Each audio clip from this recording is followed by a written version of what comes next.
skies in Mongolia mysteriously turn blood red. Pictures show eerie phenomena. The occurrence of the rare celestial event has provided scientists with a unique opportunity to study the effects of solar storms at lower latitudes. In an extraordinary celestial display, the skies over Mongolia turn deep blood red as the country experienced one of the rarest auroral events on Friday and early Saturday, 1st December 23rd. And according to Quran, listen the translation of Surah Dukhan. शुरू अल्लाह का नाम लेकर जो बड़ा मेहरबान निहायत रहम वाला है। हामीन। इस किताब रोशन की कसम कि हमने इसको एक मुबारक रात में नाजिल फरमाया, हम तो खबरदार करने वाले हैं।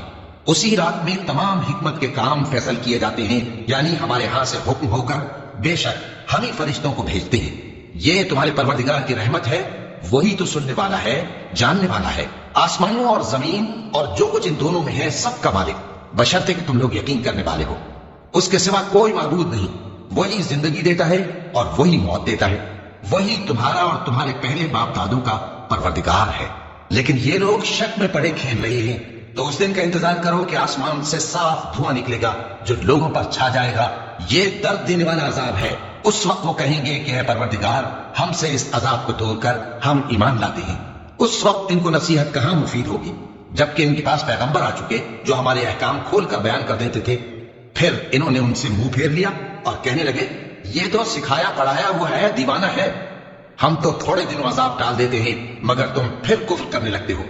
जिस दिन हम बड़ी सख्त गिरफ्त करेंगे तो बेशक इंतकाम लेकर छोड़ेंगे। और इनसे पहले हमने कौम फिरौन की आजमाइश की और उनके पास एक आली कदर पैगंबर आए, जिन्होंने ये कहा कि अल्लाह के बंदों यानी बनी इस्राइल को मेरे हवाले कर दो, मैं तुम्हारा अमानतदार पैगंबर हूं और अल्लाह के सामने सरकशी न करो। मैं तुम्हारे पास खुली दलील लेकर आया हूं और इस बात से कि तुम मुझे संसार करो, मैं अपने और तुम्हारे परवरदिगार की पनाह ले चुका हूं। और अगर मुझ पर ईमान नहीं लाते तो मुझसे अलग हो जाओ। तब मूसा ने अपने परवरदिगार से दुआ की कि ये नाफरमान लोग हैं। अल्लाह ने फरमाया कि अच्छा, मेरे बंदों को रातों रात लेकर चले जाओ और फिरौनी जरूर तुम्हारा ताक़ुब करेंगे और समंदर से कि ठहरा हुआ होगा पार हो जाना। तुम्हारे बाद वो पूरा लश्कर डुबो दिया जाएगा। वो लोग बहुत से बाग और चश्मे छोड़ गए और खेतियां और नफीस मकान और आराम की चीजें जिनमें वो ऐश किया करते थे। इसी तरह हुआ और हमने दूसरे लोगों को उन चीजों का मालिक बना दिया। फिर उन पर न तो आसमान और जमीन को रोना आया और न उनको मोहलत ही दी गई।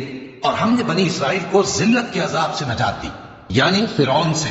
बेशक वो सरकश और हद से निकला हुआ था और हमने बनी इसराइल को अहले आलम में से इल्म की बुनियाद पर चुना था और उनको ऐसी निशानियां दी थी जिनमें खुली आजमाइश थी। ये लोग ये कहते हैं कि हमें सिर्फ पहली दफा यानी एक बार मरना है और फिर उठना नहीं। बस अगर तुम सच्चे हो तो हमारे बाप दादा को जिंदा कर ला। भला ये अच्छे हैं या तुब्बा की कौम और वो लोग जो उनसे पहले हो चुके हैं। हमने उन सबको हलाक कर दिया, बेशक वो गुनाहगार थे। और हमने आसमानों और जमीन को और जो कुछ उनमें है उसको खेल के लिए नहीं बनाया। उनको हमने तदबीर से पैदा किया है, लेकिन अक्सर लोग नहीं जानते। कुछ शक नहीं कि फैसले का दिन इन सब के जी उठने का वक्त है, जिस दिन कोई दोस्त किसी दोस्त के कुछ काम न आएगा और न उनको मदद मिलेगी मगर जिस पर अल्लाह मेहरबानी करे। बेशक वही गालिब है, बड़ा मेहरबान है। बिलाशुबा थूहर का दरख्त गुनाहगारों का खाना होगा, जैसे पिघला हुआ तांबा। वो थूहर पेटों में इस तरह खोलेगा जिस तरह गर्म पानी खोलता है। हुक्म दिया जाएगा कि इसको पकड़ लो और खींचते हुए दोज़ख के बीचों बीच ले जाओ। फिर उसके सर पर खौलता हुआ पानी उंडेल दो कि अजाब पर अजाब हो। अब मजा चख, तू बड़ी इज्जत वाला और सरदार था। ये वही दोज़ख है जिसमें तुम लोग शक किया करते थे। बेशक परहेजगार लोग चैन के मकान में होंगे, यानी बागों और चश्मों में बारीक और दबीज रेशम का लिबास पहनकर एक दूसरे के सामने बैठे होंगे। वहां इस तरह का हाल होगा और हम बड़ी बड़ी आंखों वाली हूरों को उनकी बीवियां बना देंगे। वहां अमन इत्मीनान से हर किस्म के मेवे मंगाएंगे और खाएंगे और पहली दफा के मरने के अलावा मौत का मजा फिर नहीं चखेंगे और अल्लाह उनको दोज़ख के अजाब से बचा लेगा। ये तुम्हारे परवरदिगार का फजल है, यही तो बड़ी कामयाबी है। हमने इस कुरान को तुम्हारी जबान में आसान कर दिया है ताकि ये लोग नसीहत हासिल करें। बस तुम भी इंतजार करो, ये भी इंतजार कर रहे हैं।